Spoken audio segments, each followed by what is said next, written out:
Welcome back, friends. I am so glad you're joining us again for our Explainer series. Today we're settling in for a really special story, episode 3 of the City of Words. So go ahead and get comfortable, maybe take a nice, deep breath. We're going to be looking at the words we use absolutely every single day, but in a completely new light. We're going to explore what it truly means to mean what we say. But before we step forward into today's story, let's just take a quick moment to look back.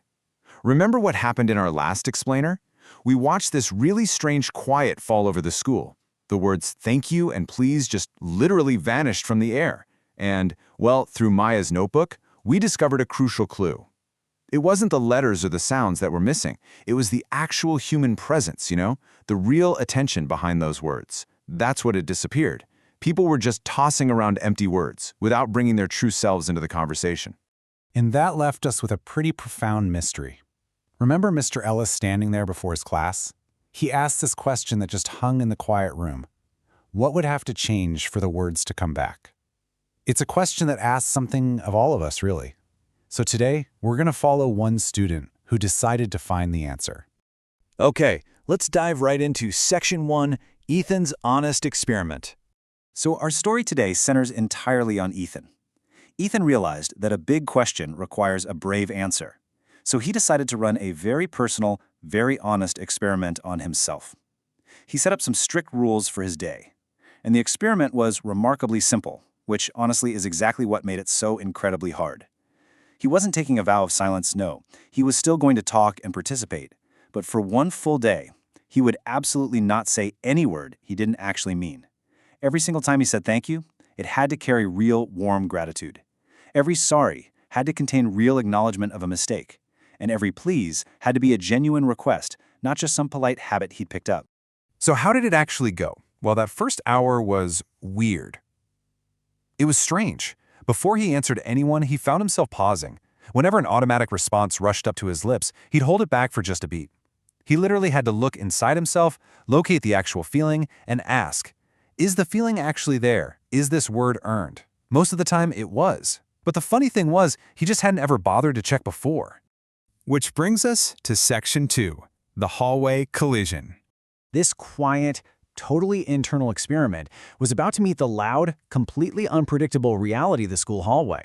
The moment that truly mattered happened just before fourth period. Imagine it. The hallway is just a sea of moving backpacks and hurrying feet. And then, it happens. A totally random collision. Someone bumps hard into Ethan right in the middle of the crowd. And the person doesn't even register the impact. They just keep right on walking, totally lost in their own world. Ethan's belongings go flying everywhere, scattering all across that hard hallway floor. And as he looks down at the mess, Ethan feels this sudden, hot flash of irritation. But because he was paying such incredibly close attention to his feelings that day, he noticed something else too. There was no malicious intent. There was no bad will, no terrible wrong done on purpose. It was just an accident. So taking a deep breath, he kneels down to gather his things. And that's exactly when he sees her, Claire. She had been walking by. She watched the entire collision happen, and instead of walking past like everyone else did, she stops. She crouches right down there on the floor next to him and begins helping him collect his scattered binder and papers. Out of everyone in that crowded hallway, she was the only one who noticed. Ethan looks at her. He doesn't just glance, he looks directly into her eyes, and he simply says, thank you. But remember the rules of his experiment? This wasn't that automatic, empty reflex we talked about earlier. He meant it, completely. He meant it specifically for her, for this exact act of noticing him and stopping when absolutely nobody else had. And suddenly something shifts between them in that crowded hallway. It wasn't loud, it wasn't dramatic, it just felt more like a small, quiet pressure equalizing in the air. Claire looks a little surprised, almost as if she had expected the hollow, automatic version of those words, but had been handed a real gift instead. And she replies, "You're welcome." And those two words we rarely mean and almost never hear with any real weight, they landed differently too. They landed right in the heart. Now that leads us to Section 3, words with weight. As Ethan finally stands up and walks to his next class, the weight of that interaction really stays with him. He had found it. He discovered the answer to Mr. Ellis's question. Ethan realized the sheer power of intentional language. You see, the difficult thing about speaking isn't pronouncing the words. The difficult part is being present enough to actually mean them. That presence, taking the actual moment to locate what you feel inside and then carefully giving it to someone else. That is where real communication lives. Because everything else we say, it's really just noise with some punctuation thrown in. And that brings us to this absolutely beautiful realization from the story.